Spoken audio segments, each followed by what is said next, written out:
जय महाराष्ट्र मित्रांनो. आपल्या महाराष्ट्रात एवढ्या खराब घटना उरायला बेकार. आता गोष्ट आहे हे 13 तारखेची. 13 तारखेला अत्याचार झाला लहान मुलीवर बदलापूरमध्ये, आदर्श विद्या मंदिरमध्ये. तर लोकांना माहीत पडलं काल, म्हणजे म्हणजे झाले तरी 5-6 दिवसानंतर एवढा अत्याचार.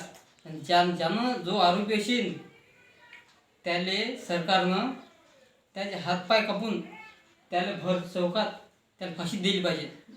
काहून तर डबल असा अत्याचार झाला होईल नाही. त्या समोर पुऱ्या लोकांना दाखवलं पाहिजे बुवा, आता अत्याचार करसान तुम्ही लहान मुलीवर कोणावर बी तर तुमची अशी हालत होईल. तर त्याला 8 दिवस त्याला टांगून ठेवावं लागते. असा कायदा बनव सरकारनं. आता एकच कायदा बनव, बाकी काहीच नाही बनव. फक्त जो अत्याचार करीन त्याला फक्त हातपाय तोडून त्याला असं लटकून द्यायचं बस. एवढी सरकारला विनंती आहे. सरकारनं फक्त तेवढा एक कायदा करा बस. म्हणजे समोरला माणूस घाबरला पाहिजे, त्यानं ते कामच नाही केलं पाहिजे.